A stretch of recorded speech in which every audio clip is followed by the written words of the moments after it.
The following podcast is a W2M Network original production.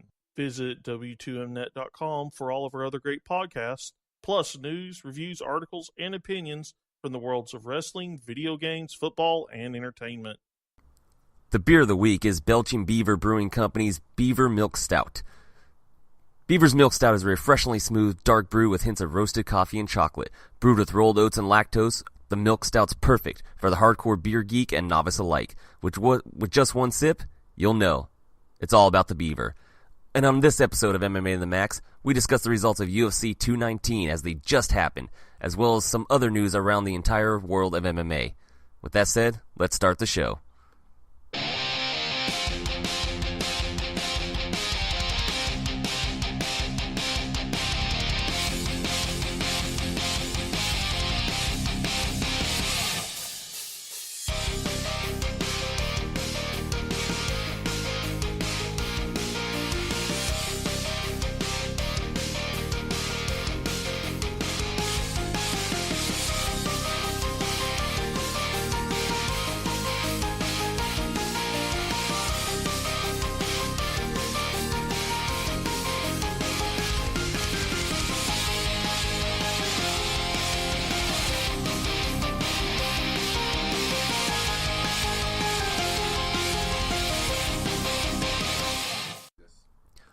What's up, everybody? Welcome to episode number 25 of MMA to the Max. I am your host, Robert Taylor, and I am joined, as always, by my co-host, Joseph Hudson, a.k.a. Riverside Joe. How you doing tonight, Joe? I am doing phenomenal, Robert. How are you doing on this last event and last podcast of the year? Are you sad? No, because we're going to be here next week. Oh, fuck. That's cool. All right. Never mind. Woohoo. There's no seasons here, man.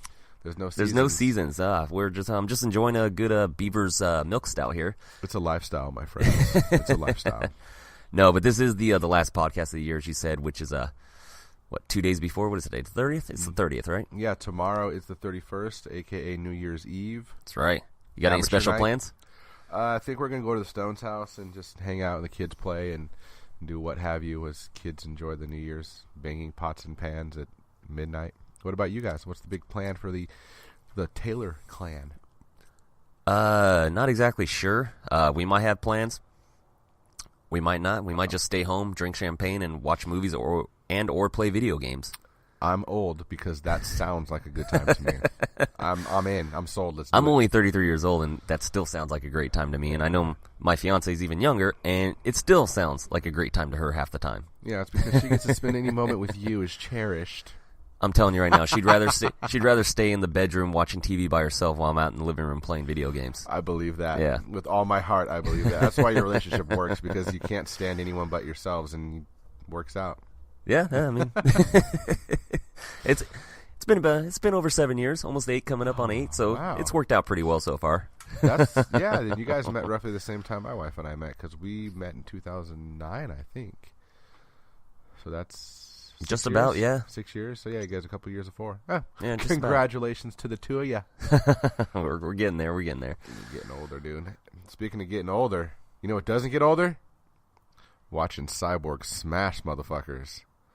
It was a bit of a smashing. It was a good fight, but it was a good fight. I mean, in a sense, I don't think Cyborg was ever in trouble. Ever. No, never once in trouble, never once hurt. But Holly provided her with things that she hasn't seen before, some new difficulties, some new challenges that very mobile. Yeah, very mobile. Her more patient style was suited for this fight. If she'd have fought this Holly Holm 3 years ago, I think she would have won, but I think she might have ended up in trouble. Now that she's more patient, she's looking at it more like a chess match instead of just a brawl like it was when she first got big on the scene, beating the shit out of Gina Carano. I think that she's a much better fighter than she's ever been. Holly posed new problems to her, but she was able to solve all those problems without failure. Yeah, I mean, she got caught, I believe, once very early in the first or second round, and she smiled about it like, I can't believe that happened. Yeah, I got hit. I've never been hit. Not in MMA. Yeah, like I said, yeah. I mean, Dorina Bars. I don't know. I don't remember if I pronounced that correctly. I'm not sure, but right. In the Muay Thai kickboxing match, completely dominated Cyborg. Which just shows that there's levels to that shit as well as levels to MMA. we can't go without talking about Holly Holm though in this fight, because it does take two to tango when it comes to fights like this. And while the crowd was booing at the end because they might have been super drunk, it is Vegas, and it was a great fight. It was a great fight. Makes no sense to me. I think a lot of people were upset, especially ones that bought the card for the end of the year show for UFC. It wasn't as stacked as it has been in recent years. I don't agree with that notion. I mean, I agree with it not being stacked, but I don't agree with the notion that you should be disappointed, because although it was a very decision-heavy event, there were still some really good fights. 4, 5, 6, 7, 8 decisions out of 10 fights. That's very heavy. I'm not good at math. I think that's 80%. Yeah, and nothing in the first round. Like the 2 fights that were finished, nothing. There was not a single knockout in the entire card, which is a rarity. Yeah, Tim Elliott wins via anaconda choke in the second round. And then the submission win of Hooker over DeCasey was in the third round. None of the fights were boring. I mean, they were all good fights even though they went to decision, but nothing really did blow my hair back. There was nothing like, fuck that fight. No, nothing. None of the fights really angered me, but I mean, some fighters did, because it's just their terrible fight IQ, or their terrible just gas tanks and what have you. But overall, it's still a very entertaining fight card, and it especially held a place in my heart because we finally got to see Khabib Nurmagomedov make his return to the cage finally after 15 months. He had that weight issue where he wasn't able to weigh in for the interim title fight with Tony Ferguson way back when, I believe April. Yep. And liver shut down on or something like that. And now he's got this stigma about him about not being able to make weight. He missed weight once in his entire career, and then that happened where he didn't really miss weight. He just his liver shut down. His shiver let down. His shiver let down. There you go. Yep. But I mean, he 155.5. I thought he looked great at the weigh-in. He looked sucked in, but no more than anybody else cutting weight. Sure. And he looked jovial, happy, excited to be there. Yeah, because he made weight, and it was a weight on his conscience too. And then fight night, he went out there and absolutely put a thrashing on Edson Barboza, and that is not something people do. No. But before we get to the fight, in my mind, I mean, yeah, he made weight. He made 155.5. You get that 1 pound leeway in leeway, whatever, in non-title fights. He should have weighed 155 on the dot. Yeah. Oh, okay. To prove a point that I can, because right now he still can't fight for a belt. If weight maybe it really isn't a big issue now that he's got a nutritionist, he's doing it right. He made weight just fine, right? He's got a Lockhart trained nutritionist, so that's good. Exactly. One of the best in the business with Lockhart. One of the best. So we know you've got that. Why didn't you come in at 155? Why didn't he treat this like a title fight weigh-in? He should have lost that half a pound. That would have made a statement. Because right now, Ferguson, but you still haven't made championship weight. Better luck next time. Yeah, that's a fair point. That's a fair point. We spoke about this earlier, and I kind of made the I should say posited the question to you about, well, maybe it was the scale he was using in his room, in his hotel room, that said, hey, I'm on weight, and he goes down there and their scales are a little off. Maybe it's the difference between digital and non-digital scales somebody was using. But I mean, 155.5. I mean, that's a half pound. Sure, probably should have cut it. Maybe next time he sees the difference in that weight in the scale and how it reads, and he's just like, okay, maybe next time I'll make sure I'm 49.5 before coming down. Exactly. Get that other half pound in there. And I agree. Look, I'm happy for him. I've been a Khabib fan for a long time. I enjoy watching him fight. But the whole saga with him and Tony Ferguson has that's a cursed fight. Me on him, dude. That's a cursed fight, man. It is honest to God the best lightweights fighting.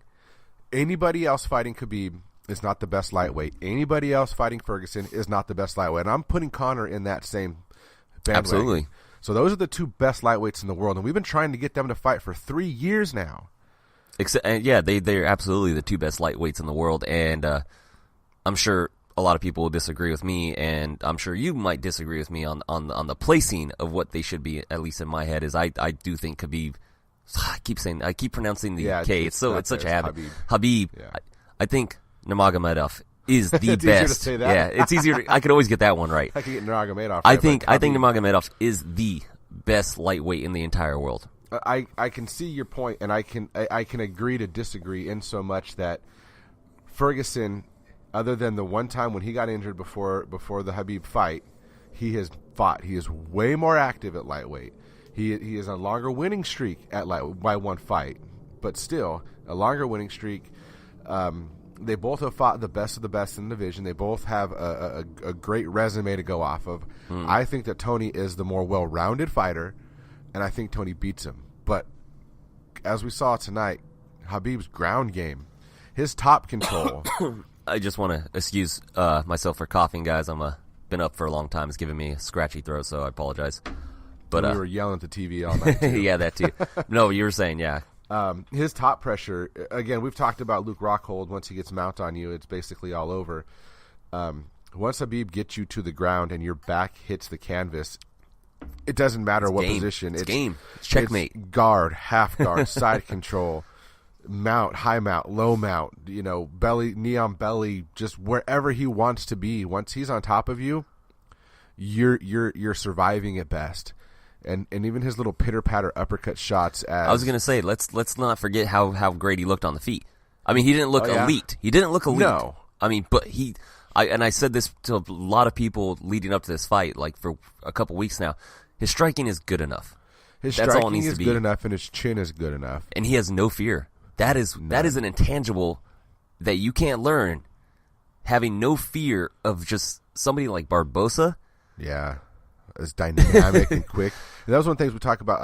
He gave zero fucks about Barboza's power.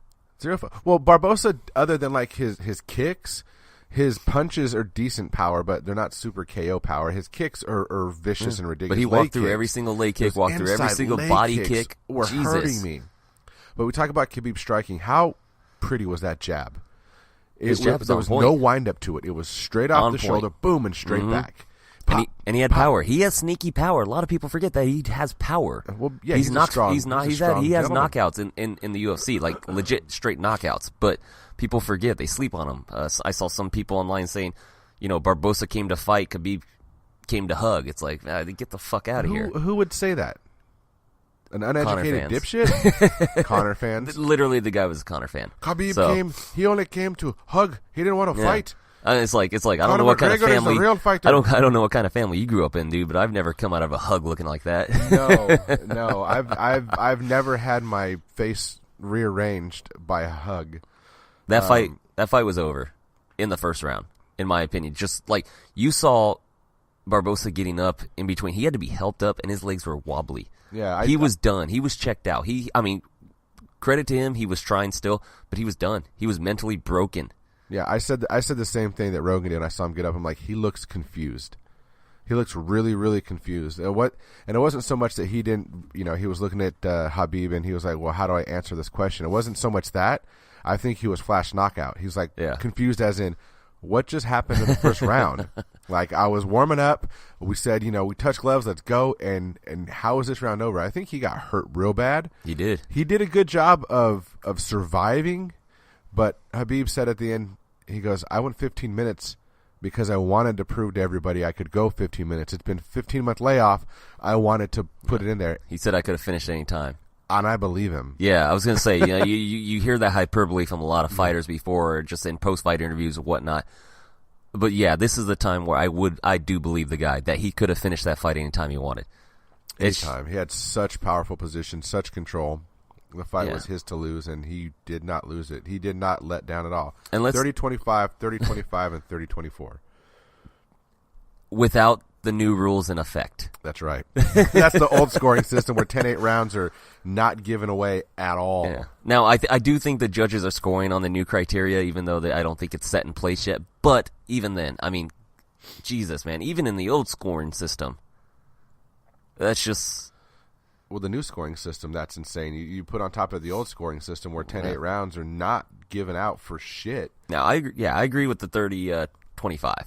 30-24, given that 10-8 in the first, because Barboza was landing those leg kicks, everything. I don't know if I can. No, I have 30. We both had 30-25. Well, maybe in the new scoring system, because he did dominate like the second half of that fight. But I still would have given it a 10-9. So let me ask you this. Yeah. The debate's been since, forever now. Does Conor fight again? Now that this fight happened, Does Conor ever fucking come back? Know? No?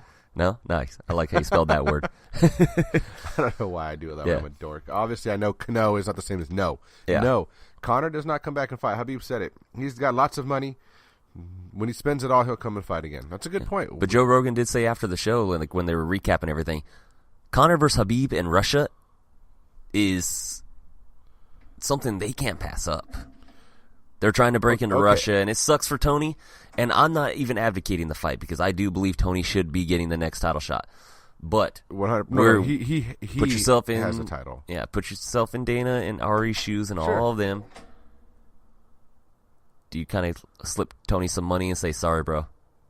Get hurt? And do Conor versus, if Conor's coming back, versus Nurmagomedov in Russia. I can see that it's a huge fight, but this is what I say. Khabib versus Ferguson. Khabib, you win, we go to Russia. It's on you. Yeah. Let's do it. Let's unify the belt under you.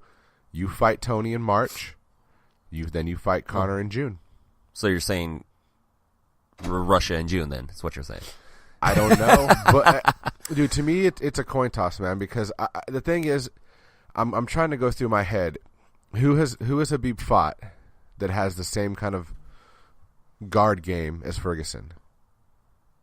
Who has Ferguson fought that has the type of top control that Khabib has? Okay, you see what I'm saying? Yeah. Right? Uh-huh. Because Ferguson's got the wickedest guard game in the lightweight division, in my mind. He's got some of the sneakiest submissions. Snap jitsu, whatever it is he wants to call it. His 10th planet Ferguson style is phenomenal jiu-jitsu. It is some of the best MMA jiu-jitsu out there, hands down. But what kind of wrestlers has he faced that have that kind of top control, that kind of position, that kind of ability to just sweep? But who has Khabib fought that can stop that kind of sweep? Who can work and use your pressure against you the same way that Tony can? Let you put your pressure on you, swing his hips to the side, pull you in, wrap you up, in a tight guard, get you in mission control. I don't know. That's what we love about this sport. Because and here's what excites me about this fight. That fight, should it happen, and I think it should. I mean, fourth time's a charm, I guess. Hopefully. Tony is a pressure fighter. He comes forward. Khabib is a pressure fighter. He comes forward, just doesn't stop. This is going to be like the immovable object, irresistible force. That's right. Who breaks first? And based on everything I've seen in their careers, I think Tony breaks first. Neither of them have ever broken. But I'm not talking about mentally or anything like that. I'm just saying physically. Who wins when they clash, when they collide. I think Khabib's game beats Tony's. I think it does. Neither of them have ever broke. Because I don't think Tony's got the striking to trouble Khabib at all. Barboza didn't even really trouble him. I don't think Tony does shit on the feet to Khabib. Let's be honest. No, but then again, it's going to end up being a grappling match. Tony's going to get taken down. And is his guard game good enough to keep Khabib from smashing him? If Sambo was easy, it would be called jiu-jitsu. Exactly. That's the biggest compliment you could ever give jiu-jitsu. Yeah, I think Sambo trumps jiu-jitsu in this case. I really do. I think it is the best base for MMA. I don't think it's Sambo that Khabib is using. He's using wrestling. He's using more legit wrestling than Sambo in my mind. It's more about top position and use. It's more wrestling based to me. Fair. But again, yeah, he's a Sambo black belt, right? I mean, he knows what the hell he's. I don't know. Does Sambo do black belts? I don't think so. I mean, he's just But he's a legit multiple-time champion, though. Yeah, so. he's a legit combat Sambo champion. He's a legit grappler, but I think he's using more wrestling than anything else, and he's good, dude. If he beat Ferguson, I wouldn't be like, I couldn't see that coming. No, I could see it coming. But for me, I'm a big Tony Ferguson fan. I was a huge fan of him. As am I. I love the man. Way, back when he was on Tough and all that stuff. Loved Ferguson. Like, everyone says, well, he's not marketable. Like, he's this awkward, weird guy. I fucking love that, dude. Yeah, no, he's great. He's coming off a little douchey recently in some interviews. I mean, that's the worst I could say. I mean, no. He's now you're trying to put him on the same level as fucking your best friend there, Colby Covington, ex-Pac Heat. No, he's not coming across. No, he's not even that. He's just Tony, man. He's just that guy. have an issue with people, take umbrage with people that wear sunglasses inside. I wear sunglasses inside. So No, I don't. But basically, what it comes down to is that if Khabib and Tony end up fighting soon, like within the next 4, 5, 6 months, yeah, Khabib wins. In my mind, if it's another 15-month layoff like tonight, I think Tony can get him in the 4th or 5th round because he was starting to fade. I mean, this is Khabib after 15 months. He also did take some good body shots too, some good which body I'm not kicks sure that Tony can throw the way that Barboza does. No, he doesn't to the body. Like Barboza, no. Yeah, it's a great fight. I don't know if it ever happens because it just seems to be one of those cursed fights. But definitely is the best lightweight fight they can make. They're the 2 best lightweights and arguably 2 of the best competitors in the UFC. Yeah. Speaking of, they're in the top 10 of all fighters in the UFC, in my mind. Speaking of great lightweights, real quick, BJ Penn has another fight booked. Oh, I woke up this morning. I didn't realize it was 2003. Holy shit! Come on, BJ, what are you doing? I believe it's still. I'm gonna be honest with you. I saw the headline. I saw the graphic. Who is this supposed to be? I saw the graphic and I was just like, okay, whatever. And I just moved on. I have no interest in watching BJ Penn, and I am one of the biggest BJ Penn fans. But he does have a fight set up. From everything I'm reading, I believe it's still at featherweight. He's still looking for that elusive featherweight victory. Why? So he can say he's had fights from wins at heavyweight all the way down to featherweight? Like, who is he going to fight? It doesn't make any sense. Who? You're telling me, man. I have no idea. The man is on a 5-fight losing streak, dude. He hasn't won in 6 fights. He had a draw with John Fish. I tell you what it is right here. They're talking about fighting in Hawaii, right? But this fight isn't booked for Hawaii. It should be. I think it's booked for Perth, Australia, if I checked. Perth? What the fuck are you putting BJ in Perth? Stupid. Who is he fighting? Don't quote me. I don't remember because I'm trying to put it out of my head. It just popped in my head when we were talking about the lightweight division in general. So, but BJ is done. His career's over. I mean, he's just honestly, he's hurting his legacy. He needs to stop. So that's all we can really say about that, man. Hey, so another former great made his return after I think another 15 months himself, give or take. Yeah. I was going to say, Khabib hasn't been out for 15 months. He's only been out for like 11. I don't know why I was saying 15. I think because we were talking about Condit's been out for 15 months Condit's earlier. Been out for 15. So I got to kind of. There were a couple guys who've been out for a while on this card. I got it kind of mixed up. So Khabib's only been out for about 13 months. He fought in November at the 205 card. Yes, that's right. Dominating Michael Johnson. So yeah, about 13 months. Yeah. So Carlos Condit making his return after 15 months. What'd you think, dude? Against Neil Magny, I don't think his head's in the game. I don't think that Condit did not look like he was wanting to even fight. I don't think he even wanted to be there. It looked like he was sparring. Yeah. He was too cerebral, too like there was no adrenaline to it. Like, yes, you got to be cerebral, you got to be calm, but there was no killer instinct in the natural born killer. There was not that fight in him that he used to have. You used a pun. I did, didn't I? It was punny. It's the first time I've done that on the show, huh? But you know what I mean? It wasn't there, and it was really disappointing because again, we always harken back, and we will always harken back to the WEC days, and he was one of our favorite fighters then, still one of our favorite fighters in the UFC, and I expected him not to run through Magny, but I expected him to put Magny in danger. Yeah. I didn't see it happen one time. Yeah, we on the last episode 2 weeks ago. I know it's been 2 weeks. I did mention I just didn't think that he'd be able to beat Condit. I was leaning towards Magny. I was leaning towards Magny just because of the long layoff and the reach. Yeah. I ended up picking Condit in our little pick'em league just based off of, like you said, just the WEC love. But yeah, Magny won that fight. It's probably the biggest win of his career next to the Hector Lombard victory. I think it was the biggest name of the career, but his best performance and comeback was with Hector Lombard. That was awesome. Because he was almost finished. But no, he looked good. I mean, his striking looked pretty good, especially against a striker like Carlos Condit. But again, I go back to thinking that maybe Condit just was, I don't know, there for a couple sponsorships. Or I heard he got a sponsorship money from his walkout music. I didn't catch what the song was, but I was reading about it online. I don't know. He's never seemed like the person who was stupid with his money. He's a very, very intelligent guy. He's got some business ventures outside. So yeah, and so, I mean, he's not going to get inside the octagon with just for like sponsorship money, like, because he knows how dangerous it is. And Magny is a dangerous fighter. He's a guy that could break your arm. He's a guy who can knock you the fuck out.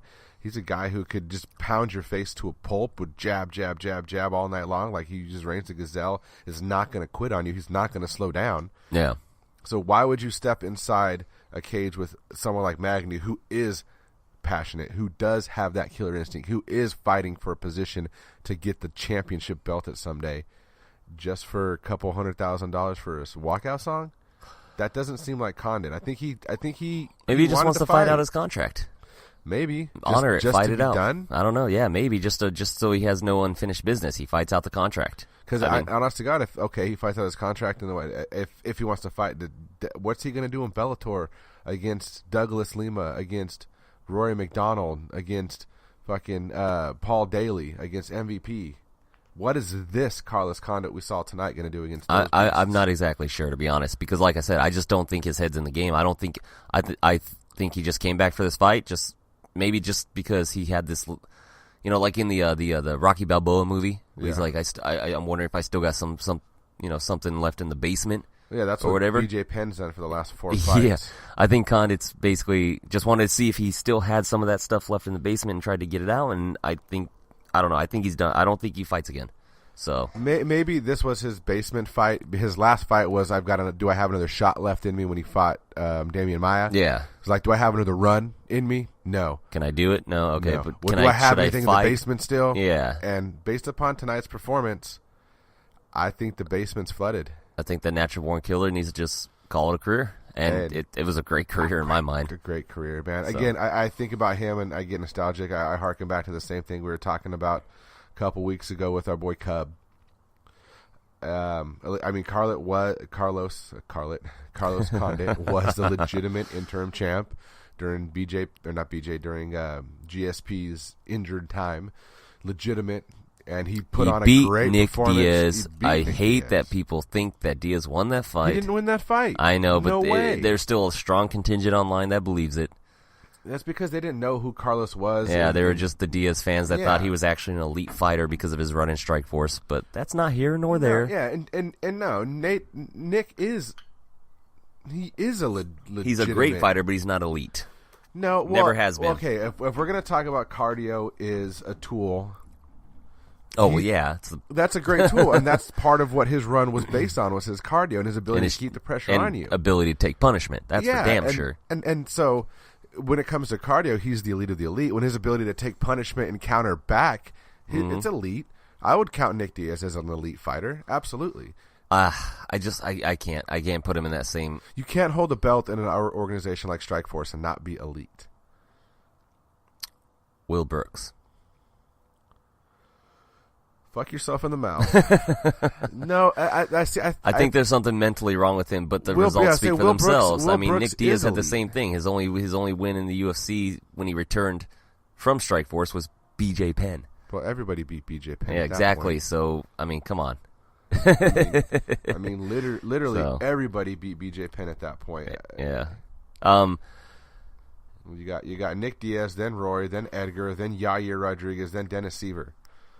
Yeah, everybody's beating him. It's kind of sad, and he probably should have lost that fight with John Fitch. To be honest, it was a draw, but John Fitch won the last 2 rounds. But yeah, yeah, it is what it is. It is what it is. So no offense, John Fitch, but you're the world's greatest dry humper. Get him.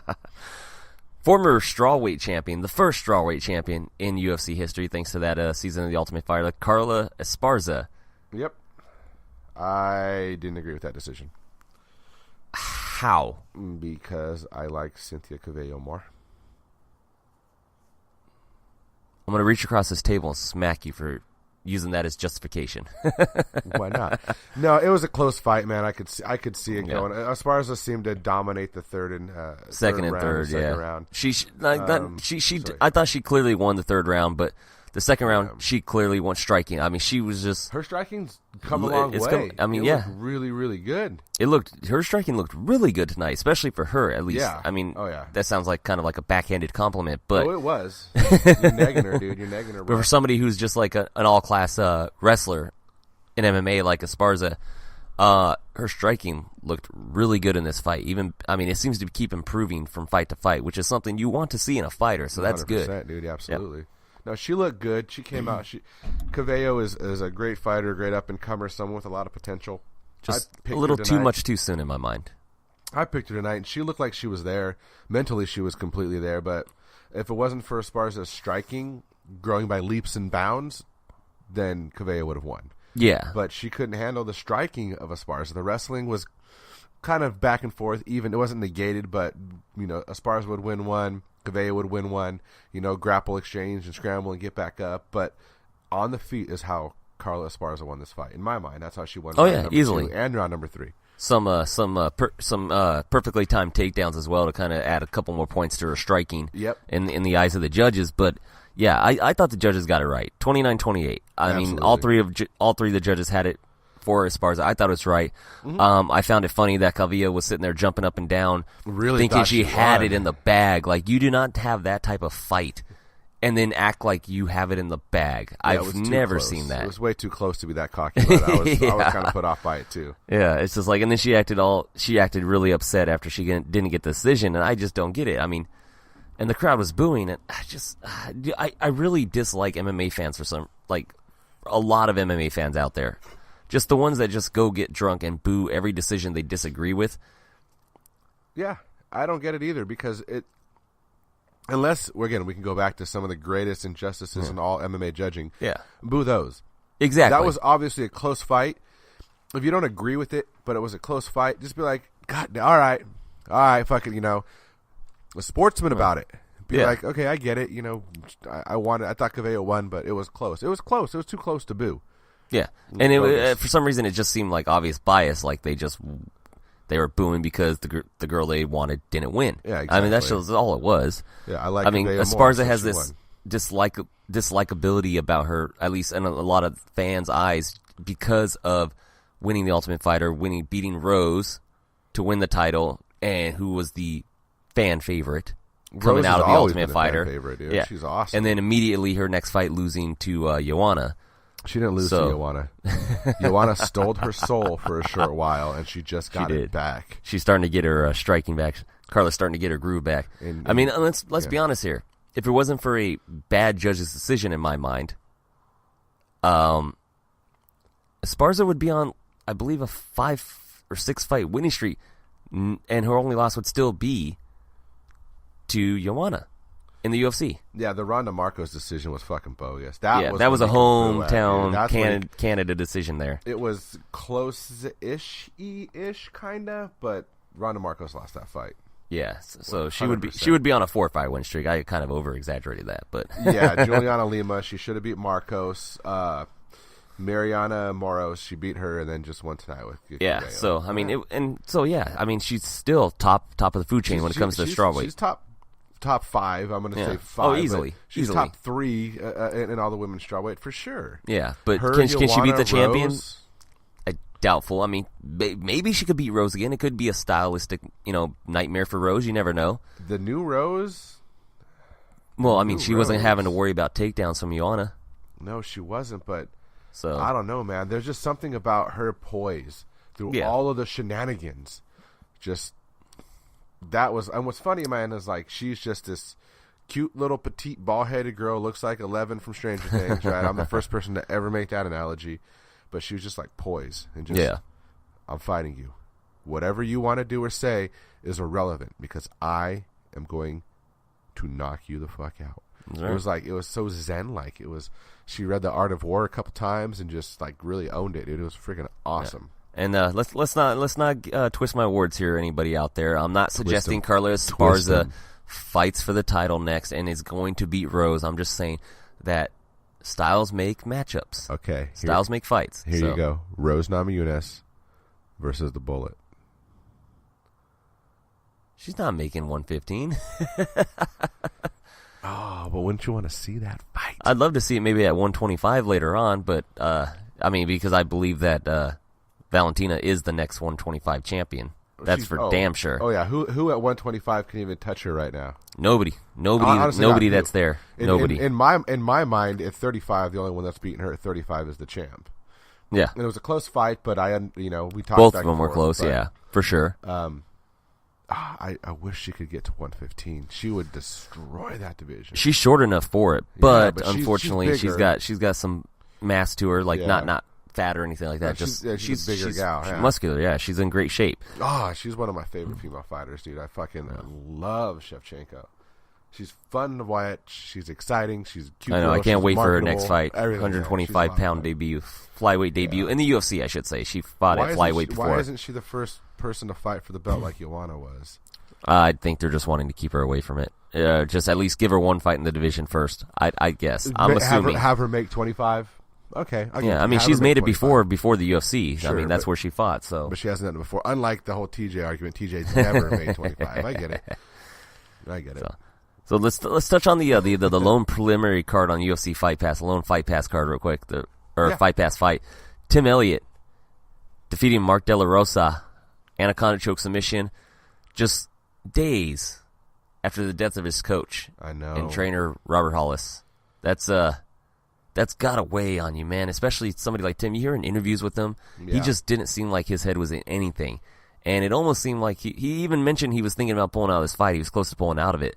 That's it's not just his coach. It's like a mentor. It's like Khabib was saying about Javier Mendez. It's like a big brother / father. Like when your head coach, they are telling you what you have to do, and you listen to them and you trust in them, and their guidance is everything. Anyone who's ever played sports and had a coach that they looked up to, that they believed in, like that person will hold a spot in your heart, whether it's playing Pop Warner football till you're 45 years old. Yeah.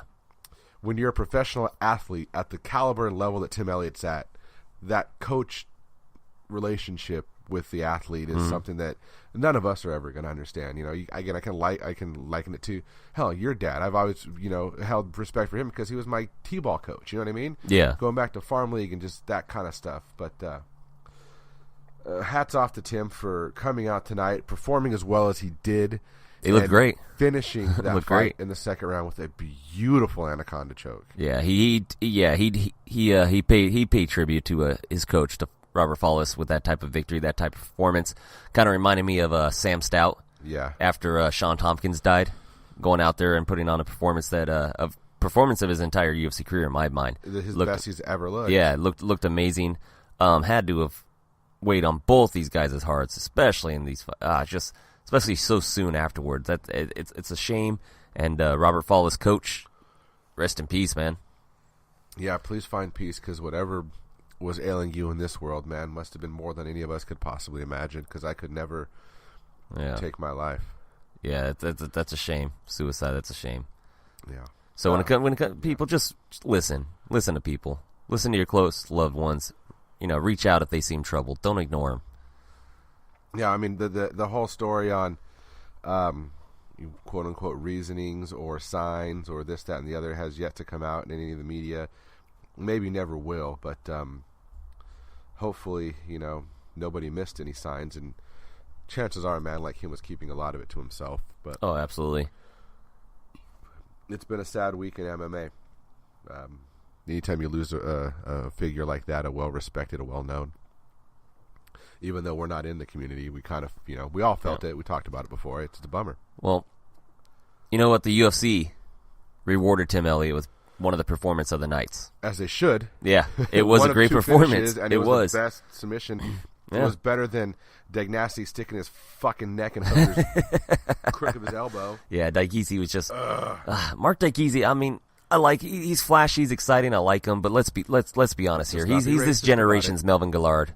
Let's not be racist about it, because they're both African American and they have a mohawk. Yeah, they have colored hair. Nah, he's basically this generation's Melvin Gillard. He's a great striker, flashy striker.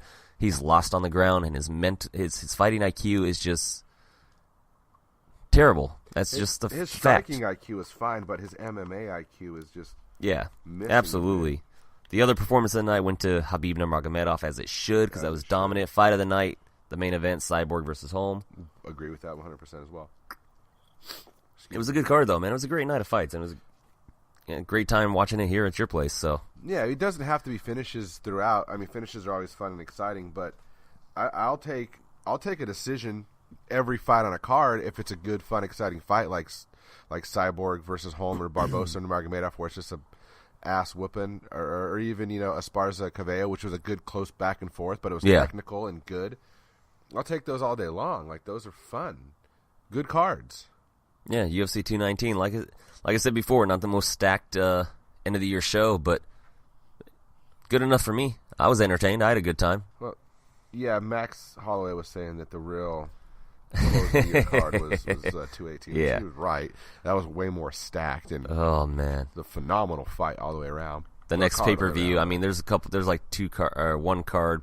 It's a Sunday night event coming up on, I believe, the 14th or 15th. I don't remember off the top of my head. But after that is UFC 220, man.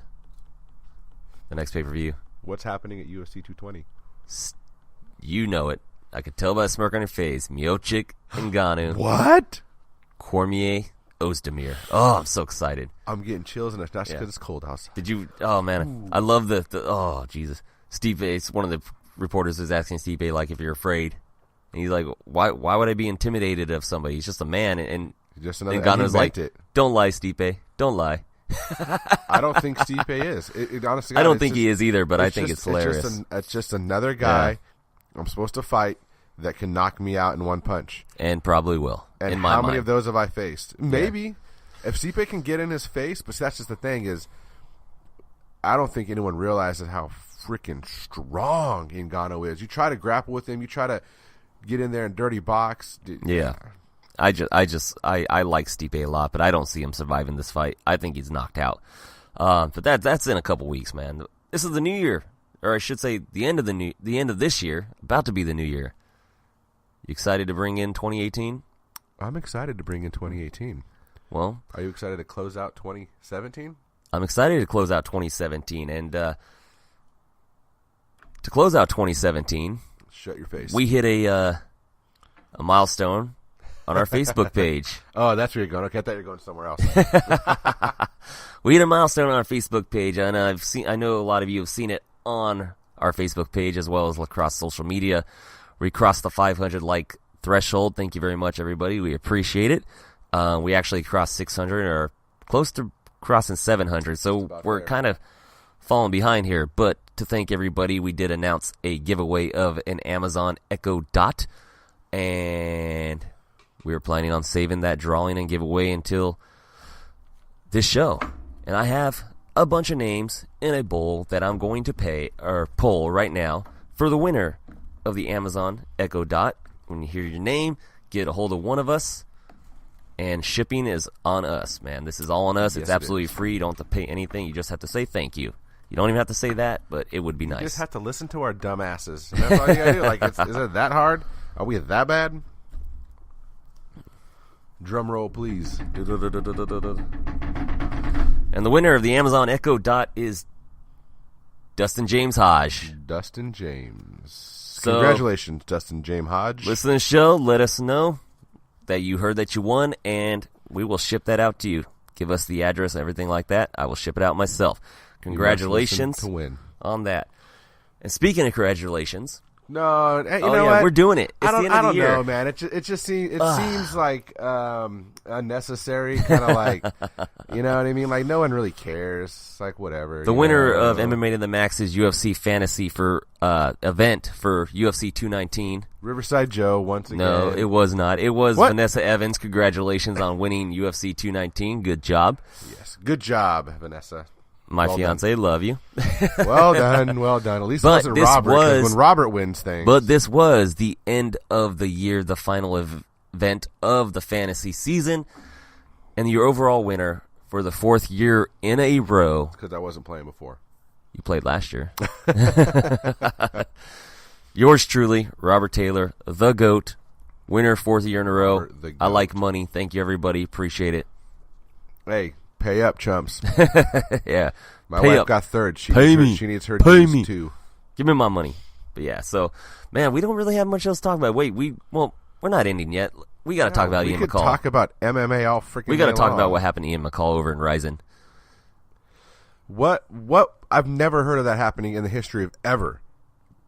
That was the weirdest and strangest thing I've ever seen. Ian McCall is the worst luck of any fighter ever. The worst. So if anybody didn't see this. Him and his opponent were clinching against the ropes because Rizin fights take place in a ring, kind of like Pride did. Exactly like Pride did. Is there a link between Rizin and Pride? Right. And they were clinching, and during the whole thing, McCall's face got dragged across the ropes, which are very unforgiving if you ever listen to Jim Ross in WWF. Yeah, they're very unforgiving. But like what happened is they cut Ian McCall across the face, like under the eye and everything, and he was forehead, bleeding like a stuck pig, like just absolutely blood everywhere. And they stopped the fight, and the doctor called it, and he lost by TKO. Because of the ropes. The ropes. It was a close fight. It wasn't like anything crazy. He was winning the fight, though, I thought. But it goes across just above his lip, right up his cheekbone, just outside his eye, and then up the rest of the way and across his forehead. Like, it's one of the wickedest looking cuts I've ever seen, dude. But unfortunately, they had to stop it because it was a ridiculous amount of blood. But it wasn't because the opponent did anything to him. Yeah. They were grappling. He was going for the takedown, and his head just ran right across that middle rope there. One of the, I think there's 4 ropes on there. Yeah, it was freaking awful. 4 or 5 ropes. Yeah. It's one of those situations. That type of ending should easily be a no contest. He didn't. Yeah, he was arguably winning the fight. That's what's killing me, dude. Yeah, especially as a big fan of McCall. I mean, it sucks for him. I mean, he wasn't going to win that tournament anyways. We all know Horiguchi was. Well, at least he could have fought Horiguchi in the finals or something. Yeah. That event, the finals are coming up. Actually, I think New Year's Eve. Yeah, that's tomorrow. So I'm excited to check it out. Hope I'm awake to do it. You probably won't be, you old tired bastard. If not, I'll check it out the next day. But I am picking Horiguchi to win that all. He's still one of the best flyweights in the entire world. Oh, yeah. And I think for him, he did the right thing in going to Rizin and staying out of the UFC because he's never, ever, ever going to beat Demetrius Johnson. So you might as well go to the... Might as well be the big fish in the small pond out there. And go close to home. Yeah, exactly. And make more money and get sponsorships. All that good stuff. That's what we want for the fighters, is to make money. They need to make mad money so they keep doing this and get better and better athletes. You know what I mean? Like Danny McBride said, dollar bills, y'all. You know it. Dollar bills, y'all. And that's what we do here at MMA to the Max. We say dollar bills, y'all. All right, this show's coming off the rails now. What? Yeah, we're just rambling. No, we're just talking about it. We wanted to touch base because we're big Ian McCall fans too. Happy to see him fighting again and see him get stuck in another shitty ass state of bad luck. Like, honestly, what was it, 6 fights in a row? It was injury or this or that or this, and then finally I think he had 3. Again. I think he had 3 fights in a row where his opponents pulled out. Yeah, and last minute, minute. Yeah, 2 of them where he got sick or broke a hand in training, and then finally gets to fight, and then this crap happens. It should be ruled a no contest. He's out of the tournament. Sure, that's fine, but I don't know. I want to see him perform somewhere. I really love watching Uncle Creepy fight. Yeah, he's great. I mean, and let's make a note on this that this was at bantamweight, so he wasn't fighting at his normal flyweight division. He was fighting at bantamweight, where he once fought before in the WC and everything. But yeah, poor Uncle Creepy, man. But shit sucks. It happens. Shit sucks to the good. The good ones always go. All right, man. I think we're gonna cut this one short. Let's get out of here. Where are we at? How long have we been rapping for? I don't know. Almost an hour. We're good. We don't have to make it an hour and a half. No, just time flies. I didn't realize we. I've been up for almost 24 hours. I'm ready to go to bed. Everybody, give a little bit of pity to our friend Robert here, who's been working all day. That's right. Frito-Lay keeps me as a slave worker. Yeah, but I love my job. They pay you good. Yeah, they do. Yes. So, sir. Joe. Yes, sir. Social media. If you want to get a hold of me, you can find me at Joe45 on Twitter. Or MMA to the Max Joe. And as always, the 2 is the number 2 on Instagram. Did I say Instagram? You didn't. I was waiting for you. I was hoping you would catch that. Instagram is MMA to the Max Joe. And as always, it's the number 2 on Instagram. That's how you find me. Because we're still cool like that. Yeah, we don't have any of the other social media. What's the cool social media the kids are into nowadays? Tinder? Well, that's all you, my friend. We can go on Grindr next. Yeah, Grindr, Tinder, any date app, I guess, whatever. We should advertise our show on that. That'd be hilarious. You do that, and advertise it on JDate as well. It's like, you matched with. Yeah. Were we having a conversation about Brokeback Mountain before? I think we're headed right back It's down a good that movie, direction. man. I'll say it on the air. Falling off the It rails. is going really, Jesus. really quick. I, It's the end of honestly, the year show, honestly, man. this was like this was the Khabib Nurmagomedov show anyways. We spent more time talking about that guy. Well, Which, well-deserved. As we should. I mean, he is the next contender for the belt. He is probably, arguably, the best lightweight in the world. He is. Arguably one of the greatest fighters currently active in the world. 25-0. 9-0 in the UFC. 9-0 in the UFC. The great thing is about it is, you know, a part of fighting that we talked about before, like early stand-ups is, I don't care if I'm not doing anything. I took you to the ground. I'm going to keep you there, right? You know what Khabib is going to do to you. You can't stop him from doing it. Just like you know a tornado is going to fucking rip through your house. You can't stop it. Stop it. You just got to go in the basement and cover up. Pretty much. Barboza did the best he could. Yeah. He didn't respect cover for up his so heart, well. respect for his ability to survive. But I still believe Khabib when he said, I could have finished it. So he's the only person I believe when he says that. Yeah, a lot of them have said it, and he's the only yes, one ladies and gentlemen, in case you're wondering, that is me swinging from a lot of dick right there. Okay. So, well, Robert is the person who admittedly watched Brokeback Mountain and enjoyed it as a cinematic masterpiece. He often says that he's a dick swinger, a dick rider. Are we going this route? We're going down this road? Oh, That's coming? No, Whatever. It just felt like all right, it everybody. felt like the right place to go. If you want to find me on Twitter, find me at It's Rock Robster. Find me on Instagram at MMA to the Max Rob. That is the number 2. Find us on Facebook at facebook.com/MMA to the Max podcast. Find the show on Twitter itself at MMA to the Max show. And as always, find us on any site or app you use to listen to your podcasts or download them. And you could always find us at our parent website. That's W2Mnet.com. Your one-stop shop for all things wrestling, movies, sports, and entertainment, including yours truly shows here, or yours truly's show, I think. That makes sense. That works. You know what? I get what you're saying. Yeah. But also other great podcasts, video games to the max, football to the max, movies to the max, wrestling to the max, all the good stuff. That's W2Mnet.com. To the max. If that's what you're looking for, that's where you go. If you want something taken to the maximum, you go to W2Mnet.com. That's where you go. Just like this show. We're to the max, motherfucker. That sounded tough. It's amazing because we're not really drunk at all, but the show's still coming off the rails. Maybe if this show had some more, like, this fight had more, like, highlight-worthy stuff. You know what? I was trying to do the same thing because, like, we were talking about the fights. Normally we go into, like, all this, that, and the other, and this fight did this, and where's this fighter I know gonna I'm go? tired, but... Well, it was a bit of a lot of decisions. It was a decent fight night, but it wasn't nothing highlight-worthy, like, other than Khabib's absolute dominance over a phenomenal fighter like Barboza. That was the biggest highlight of the show. I mean, honestly. Absolutely was. So... I mean, MMA to the Max episode number 25, the Khabib Nurmagomedov episode. That's pretty much... Yeah, that's what we're going to name it, so just look for that. I honestly might put that in the subtitle of the episode. That's what you have to do. It's not UFC 219. I'm going to put UFC 219, the Khabib Nurmagomedov show. Perfect. Yeah, there you go. Hashtag Khabib, hashtag the Eagle, hashtag rape choke punch in the face, hashtag... Oh, that was funny when he was... Oh, dude. The last time I think I saw that was when Vanderlei Silva rape choked Keith Jardine.